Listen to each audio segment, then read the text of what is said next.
Hello friend, आप देख रहे हो हमारा चैनल ग्रो बुक्स।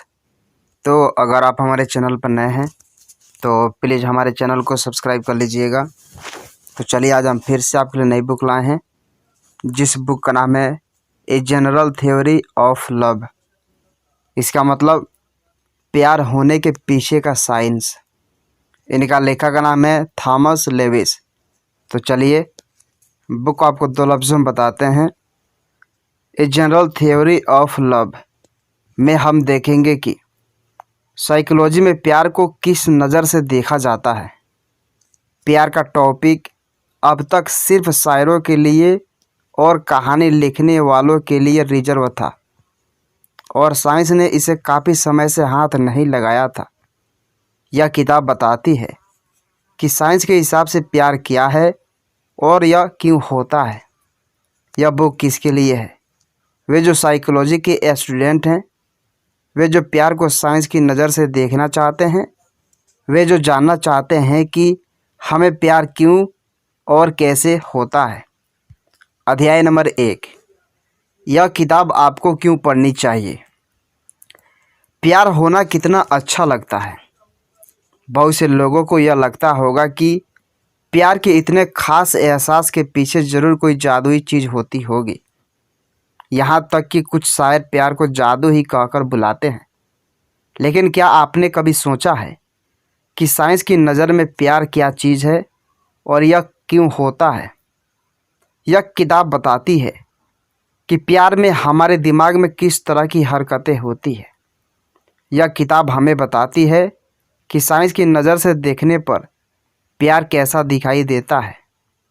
इसकी मदद से हम जानेंगे कि हमें प्यार क्यों होता है और क्यों इससे निकलना इतना मुश्किल होता है।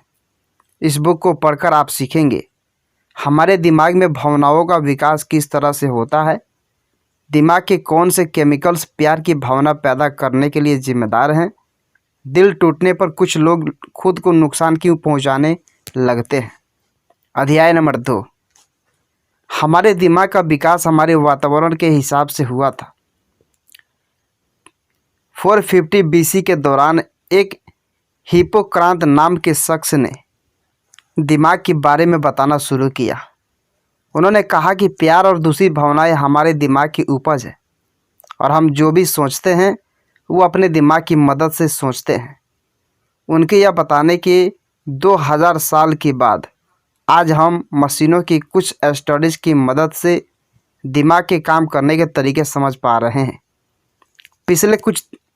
पिछले कुछ दशकों में हमने दिमाग के बारे में बहुत सी बातें जान ली हैं। हमें यह पता लगा कि हमारे दिमाग का विकास किस तरह से हुआ था। एक थ्योरी के हिसाब से हमारे दिमाग का विकास हमारे वातावरण के हिसाब से हुआ था। हमारे दिमाग का विकास कुछ इस तरह से हुआ था कि हम खुद को एक नए माहौल में जिंदा रख सकें। बहुत पहले मौसम में बदलाव की वजह से हमारे पूर्वजों को जंगलों से निकलकर सूखी जगहों पर आना पड़ा।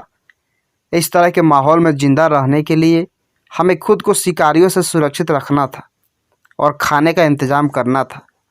इन ज़रूरतों को पूरा करने के लिए हमारे दिमाग का विकास हुआ। लेकिन इसे साबित करने के लिए हमारे पास क्या सबूत है? हमारे दिमाग का स्ट्रक्चर ही इस थ्योरी को साबित करता है। हमारा दिमाग 3 भागों में बटा हुआ है: रेप्टिलियन ब्रेन, लिम्बिक ब्रेन और नियोकॉर्टेक्स। रेप्टिलियन ब्रेन हमारे दिमाग का सबसे पुराना हिस्सा है, जो कि हमारे शरीर के ज़रूरी प्रोसेस को काबू करता है, जैसे भूख लगना, खतरे से बचना और बच्चे पैदा करने की चाहत पैदा करना। इसके बाद हमारा लिम्बिक ब्रेन आता है, जिसमें हमारी भावनाएं बसती है। जब हमारे दिमाग का यह हिस्सा विकसित हुआ तब इस धरती पर मैमल्स का जन्म हुआ। मैमल्स अपने बच्चों से लगाव रखते हैं और झुंड बनाकर रहते हैं। वे अपने करीबी लोगों को बचाने की कोशिश करते हैं। यह खूबियाँ रेप्टाइल्स में नहीं पाई जाती। इसके बाद हमारे दिमाग का सबसे ऊपरी और सबसे नया हिस्सा नियोकॉर्टेक्स, जिसे ह्यूमन ब्रेन भी कहा जाता है। इस हिस्से की मदद से हम सोच समझ सकते हैं, प्लानिंग कर सकते हैं और बेहतर फैसले ले सकते हैं। अध्याय नंबर 3, प्यार की भावना हमारे दिमाग के कुछ केमिकल्स का नतीजा है। प्यार होने का एहसास कितना भी अच्छा क्यों ना लगता हो, इसके पीछे की वजह हमारे दिमाग के कुछ केमिकल्स है। इन केमिकल्स को हम न्यूरोट्रांसमीटर्स कहते हैं। 3 न्यूरोट्रांसमीटर्स इसके लिए जिम्मेदार होते हैं: सेरोटोनिन, ऑक्सीटोसिन और ओपिएट्स। सेरोटोनिन के निकलने की वजह से हमारा तनाव कम होता है और हम खुद को डिप्रेस से बाहर निकाल पाते हैं। इसकी मदद से हम खुद को सदमे से बाहर निकाल सकते हैं। अगर आपका दिल टूट गया है या आपके किसी करीबी व्यक्ति की मौत हो गई है तो सेरोटोनिन की मदद से आप उस दुख को कम कर सकते हैं। कभी कभी हम किसी के साथ रहने पर खुशी नहीं होते, कभी कभी हम किसी के साथ रहने पर खुश नहीं होते, लेकिन हम उन्हें छोड़ भी नहीं पाते क्योंकि हमें लगता है कि उनसे बिछड़ने के बाद हम दुखी हो जाएंगे। ऐसे हालात में भी हमारा तनाव बढ़ जाता है और हम सही फैसले नहीं ले पाते। प्रोजेक नाम की दवाइयाँ हमारे अंदर सेरोटोनिन को बढ़ाती है, जिससे हमें राहत मिलती है और हम सही फैसले ले पाते हैं। इसके बाद आता है ऑक्सीटोसिन, जो कि हमारे जन्म के वक्त हमारे अंदर बहुत ज़्यादा मात्रा में पाया जाता है। इस केमिकल की मदद से एक बच्चा अपनी माँ के साथ जुड़ पाता है और जब हमें प्यार का एहसास होता है तो उसके पीछे इसी केमिकल्स का हाथ होता है। स्टडीज में यह पाया गया कि जिन लोगों में ऑक्सीटोसिन ज़्यादा मात्रा में पैदा होता है वो लोग दूसरों पर आसानी से भरोसा कर लेते हैं और आसानी से प्यार में पड़ जाते हैं। अध्याय नंबर 4, ओपिएट्स की मदद से हम अपने शारीरिक और मानसिक दर्द से राहत पा सकते हैं। जब हम कोई ऐसा काम करते हैं जिससे हमारे शरीर को नुकसान हो रहा हो तो हमें दर्द महसूस होता है। इस तरह से हमारा दिमाग हमें फिर से वो काम करने से रोकता है ताकि हम सुरक्षित और ज़िंदा रह सकें। दर्द का होना हमारे ज़िंदा रहने के लिए ज़रूरी है, क्योंकि अगर हम एक ऐसा काम कर रहे हैं जिससे हमारे शरीर को तकलीफ़ हो रही है और उसमें हमें दर्द ना हो तो हम वो काम करते रहेंगे जिससे हमारी मौत हो जाएगी। लेकिन जब हमें दर्द होना शुरू होता है तो कुछ देर के बाद वो दर्द कम भी हो जाता है। दर्द कम करने के लिए हमारा दिमाग ओपिएट्स नाम के न्यूरोट्रांसमीटर को पैदा करता है। हमारा दिमाग शारीरिक और मानसिक दर्द होने पर एक जैसा बर्ताव करता है। जब हमें दुख होता है तो हमारे दिमाग के वही हिस्से काम कर रहे होते हैं जो चोट लगने पर काम करते हैं। इस वजह से जब ओपिएट्स निकलते हैं तो वह शरीर के दर्द को कम करने के साथ साथ मन के दर्द को भी कम कर देते हैं।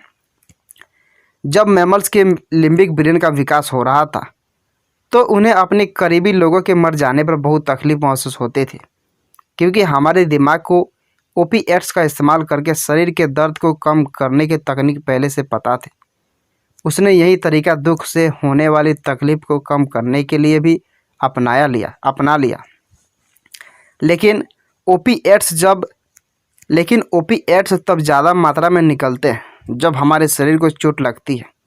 इस वजह से जब बहुत से लोगों का दिल टूटता है तो वो अपने शरीर को नुकसान पहुंचाने लगते हैं, जैसे कि वे अपना सिर पीटने लगते हैं या अपनी नसें काट लेते हैं। इस वजह से उनके शरीर को तकलीफ़ होती है और उनका दिमाग ओपिएट्स पैदा करता है, जिससे उनके शरीर के दर्द के साथ साथ उनके दिल के दर्द को भी राहत मिलती है। इससे उन्हें अच्छा महसूस होता है। अध्याय नंबर 5, अट्रैक्टर्स की वजह से हम प्यार में एक खास व्यक्ति के प्रति एक खास तरह की भावना को पैदा कर पाते हैं। अक्सर आपने देखा होगा कि हम कुछ स्पेलिंग मिस्टेक्स को अनदेखा कर देते हैं। एग्जाम्पल के लिए हम डैट को थर्ड पढ़ते हैं। कभी कभी हम इन छोटी छोटी बातों को अनदेखा कर देते हैं। ऐसा अट्रैक्टर्स की वजह से होता है। अट्रैक्टर्स हमारी मेमोरी के वो हिस्से होते हैं जो हमारे नज़रिए को बनाते हैं। उनकी मदद से हम एक चीज़ को एक तरह से देखना सीख पाते हैं। यही वजह है कि कभी कभी हम ख़राब से ख़राब हैंडराइटिंग भी पढ़ लेते हैं, क्योंकि हमें शब्दों को पढ़ना शुरुआत से ही सिखाया गया है और समय के साथ हमारे दिमाग में उन शब्दों का एक आकार बन जाता है। फिर हम उस आकार को देखकर शब्दों की पहचान करते हैं, ना कि शब्दों के अक्षरों को देखकर। यही वजह है कि ख़राब हैंड राइटिंग में लिखी गई चीज़ भी हम पढ़ लेते हैं, क्योंकि उन शब्दों का आकार हमारे दिमाग को पता है। ताहट और दैट में एक ही अक्षर आते हैं, जिस वजह से हमारा दिमाग उसमें अंतर नहीं कर पाता और उसे अनदेखा कर देता है। लेकिन इसका प्यार से क्या लेना देना है? जैसा कि हमने कहा, अट्रैक्टर्स हमारे मेमोरी के हिस्से होते हैं जो हमारे अनुभव से बने होते हैं और हमारे नज़रिए को बनाते हैं। हमारी ज़िंदगी के शुरुआती अनुभवों की मदद से हमारे अट्रैक्टर्स हमारे नज़रिए को बनाते हैं, जिससे हम दुनिया को एक ख़ास तरह से देख पाते हैं। इस वजह से हम प्यार भी एक ख़ास तरह के व्यक्ति से कर पाते हैं। इस वजह से हमारे अंदर भावनाएं सिर्फ कुछ खास तरह के लोगों के लिए पैदा होती है। अध्याय नंबर 6, लोगों के साथ लगाव रखना हमारी भावनाओं के विकास के लिए ज़रूरी है। जब हम पैदा होते हैं तो हमें यह नहीं पता होता है कि हमें किस तरह से बर्ताव करना है। हमें यह नहीं पता होता है कि कब हमें किस तरह से रिएक्ट करना है। हमें यह सब अपनी माँ से सीखना होता है। हमारी माँ हमारी भावनाओं को आकार देती है और यह बताती है कि हमें कब किस तरह की भावनाओं को दिखाना है। एग्जाम्पल के लिए मान लीजिए, एक छोटा बच्चा खेल रहा है और अचानक से वो गिर जाता है। गिरते ही वो अपनी माँ को देखता है। अब अगर उसकी माँ उसे देखकर हंसती है तो वो भी हंसने लगता है, लेकिन जब उसकी माँ परेशान हो जाती है तो वो रोने लगता है। इस तरह से एक बच्चा सीखता है कि उसे किस हालात में किस तरह से रहना है। लेकिन हमारी भावनाओं का विकास सिर्फ तभी नहीं होता जब हम छोटे होते हैं। हमारी भावनाओं का विकास सारी उम्र चलता रहता है। इस वजह से हम यह जान पाते हैं कि हमें किस उम्र में किस तरह से बर्ताव करना चाहिए। बहुत से लोगों का मानना है कि बड़े होने पर समाज या लोगों पर निर्भर होना कमजोरी की निशानी है। लेकिन जब हम लोगों के साथ अच्छे रिश्ते बनाकर उनके साथ घुलते मिलते हैं तो हम अपनी भावनाओं को और ज़्यादा विकसित कर पाते हैं। इससे हमारे अट्रैक्टर्स का विकास होता है और हमारा नज़रिया बहुत मजबूत होता है। अगर ऐसा ना हो तो हम बड़े होने पर भी एक बच्चे की तरह ही बर्ताव करेंगे। इसलिए हमें उन लोगों की ज़रूरत होती है जिनके साथ हम भरोसेमंद रिश्ते बना सके और जिनके साथ अपनी भावनाओं को बांट सके। इस तरह से हमारी भावनाओं का विकास होता रहता है। अध्याय नंबर 7, हम थेरापी के जरिए अपने दिमाग को बदलकर अपनी भावनाओं का इस्तेमाल करना अच्छे से सीख सकते हैं। हमने अब तक देखा कि किस तरह से बचपन से हमारी भावनाओं का विकास होता है।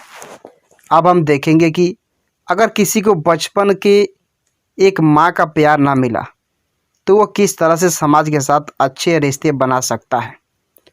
अगर किसी व्यक्ति के माता पिता की भावनाएं खुद विकसित ना हो तो उनके बच्चे भी अपनी भावनाओं को काबू करना नहीं सीख पाते। इसके अलावा अगर किसी व्यक्ति को बचपन में सही परवरिश ना मिली हो तो भी उसकी भावनाएं अच्छे से विकसित नहीं हो पाती। अगर आपकी भावनाओं का विकास अच्छे से नहीं हो पाया है तो आप कैसे उसे ठीक करेंगे? इस सवाल का जवाब साइकोथेरापी। इसे समझने के लिए हम अट्रैक्टर्स का एग्जाम्पल लेते हैं। जैसा कि हमने देखा, अट्रैक्टर्स हमारी अनुभव से बनते हैं और आगे चलकर हमारे नज़रिए को बनाते हैं, जिससे हम दुनिया को एक तरह से देख पाते हैं। हमारे नज़रिए की वजह से हमें कुछ चीज़ें पसंद आती है और कुछ नापसंद। इसी नज़रिए की वजह से हमें कुछ खास किस्म के लोग पसंद आते हैं। यह बिल्कुल ऐसा है कि आप अपनी आँखों पर एक हरे रंग का चश्मा लगाकर घूमें, जिससे आपको सब कुछ हरे रंग का दिखाई देने लगे। अब मान लीजिए कि आपके बचपन का अनुभव कुछ ऐसा रहा जिससे आपके अट्रैक्टर्स का विकास अच्छे से नहीं हो पाया, जिससे आप हर चीज़ में बुरा ही देखते हैं। मान लीजिए आपके अट्रैक्टर्स का विकास कुछ इस तरह से हुआ है कि आप लोगों पर भरोसा नहीं कर पाते या उनसे अपने अंदर की बात नहीं कर पाते। इस तरह की मेंटल वायरिंग को ठीक करने के लिए हम साइकोथेरेपी का इस्तेमाल करते हैं।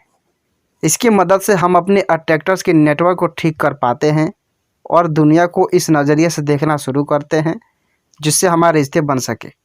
रिश्ते बनाकर हम अपनी भावनाओं का विकास कर पाते हैं।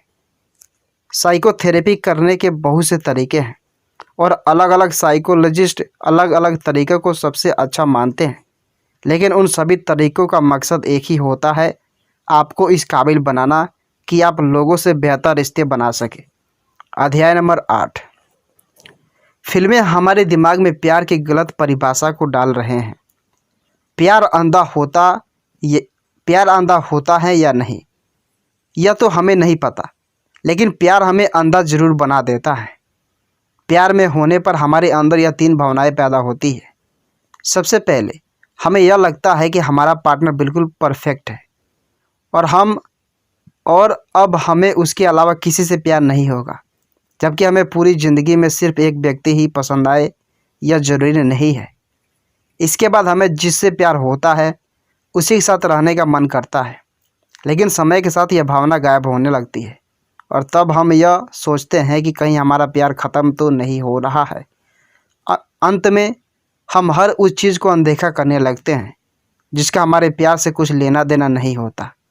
हम हर वक्त सिर्फ अपने प्यार के बारे में सोचते हैं। इस तरह से प्यार हमें अंधा बना देता है। प्यार में होना और प्यार करना दोनों अलग अलग बातें हैं। जब हमें प्यार होता है तो हम किसी व्यक्ति के करीब आ जाते हैं, और जब हम प्यार करते हैं तो हम उसके साथ लंबे समय का एक रिश्ता बनाने की कोशिश करते हैं। प्यार में होने पर हमें यह लगने लगता है कि हमारा वो प्यार हमेशा ज़िंदा रहेगा। इस वजह से जब हमारा रिश्ता टूटता है तो हमें बहुत तकलीफ़ होती है। इसके अलावा फिल्में हमारे दिमाग में प्यार की एक बहुत आइडियल इमेज डालती जा रही है, जिससे हम प्यार को गलत तरह से देख रहे हैं। फिल्मों में 2 लोग जो एक दूसरे के बारे में बहुत कम जानते हैं एक दूसरे के करीब आते हैं, बहुत कम समय में एक दूसरे को पसंद करने लगते हैं और फिर कुछ समस्या को झेलने के बाद हमेशा के लिए एक दूसरे के साथ बनकर रह जाते हैं। उनका कंसेप्ट यह होता है कि प्यार वही सच्चा है जिसमें झगड़े कभी ना हो और जो जन्मों तक चलता रहे। इस वजह से जब भी हमारे रिश्ते में कुछ बात बिगड़ती है हमें यह लगने लगता है कि हमें कभी सच्चा प्यार हुआ ही नहीं था। अध्याय नंबर 9। 2 प्यार करने वालों के लिम्बिक ब्रेन कुछ इस तरह से बदलने लगते हैं कि वो दोनों लोग दुनिया को एक ही तरह से देखने लगते हैं। अगर जन्मों का नाता होना सच्चे प्यार की परिभाषा नहीं है तो फिर प्यार क्या है? प्यार में होना और प्यार करना दोनों अलग बातें हैं। प्यार में होने के लिए आपको सिर्फ एक व्यक्ति को देखना होगा या उसके साथ कुछ समय बिताना होगा, लेकिन प्यार करने के लिए आपको उसे पूरी तरह से समझना होगा। प्यार एक तरफा हो सकता है, लेकिन इसमें दोनों लोग एक दूसरे को नहीं समझ पाते, जिस वजह से वो एक कनेक्शन नहीं बन पाते। प्यार करने का मतलब भावनाओं का कनेक्शन बनाने से है, जिसमें आप दोनों एक दूसरे को गहराई से जानते और समझते हैं। इसमें समय लगता है और इस तरह से प्यार को पैदा करने के लिए आपको सामने वाले के साथ बहुत गहरे नाते जोड़ने पड़ते हैं। इसके अलावा जब 2 लोग प्यार में होते हैं तो उनके लिम्बिक ब्रेन एक दूसरे से मिलने लगते हैं, उनके अट्रैक्टर्स एक दूसरे से मिलने लगते हैं, जिससे उनका नज़रिया एक जैसा हो जाता है और वो दुनिया को एक ही तरह से देखने लगते हैं। यहाँ से वो वक्त शुरू होता है जब दोनों की पसंद नापसंद एक दूसरे से मिलने लगती है। इस तरह से एक सच्चे प्यार का जन्म होता है, जिसमें 2 लोग एक दूसरे की भावनाओं के साथ जुड़ पाते हैं। कुल मिलाकर हमारा लिम्बिक ब्रेन हमारी भावनाओं के लिए जिम्मेदार होता है। उसके अंदर बच्चे पैदा करने की और अपने करीबी लोग से जुड़े रहने की ख्वाहिश होती है, ताकि वह झुंड बना सके और ख़ुद को सुरक्षित रख सके। इस वजह से उनके दिमाग में 3 केमिकल्स पैदा होते हैं, सेरोटोनिन, ऑक्सीटोसिन और ओपिएट्स, जिनकी वजह से वो प्यार को अनुभव कर पाते हैं। किसी से लगाव लगाकर हम अपनी भावनाओं का विकास कर पाते हैं। प्यार में होने और प्यार करने के बीच के अंतर को समझिए। अगर आपको भी यह लगता है कि सच्चा प्यार कभी ख़त्म नहीं होता, तो आपको अपने रिश्ते के टूटने पर बहुत झटका लग सकता है और बहुत तकलीफ़ हो सकती है। टीवी, गाने, फिल्में और कहानियाँ हमें वही दिखाती है जो हम देखना चाहते हैं और जो हमें अच्छा लगता है। इस वजह से हम प्यार को समझने में गलती करते हैं जिससे हमारे रिश्ते कमज़ोर हो जाते हैं। इसलिए आपको प्यार में होने की बातों को अनदेखा करके एक व्यक्ति को गहराई से समझने की कोशिश करनी चाहिए।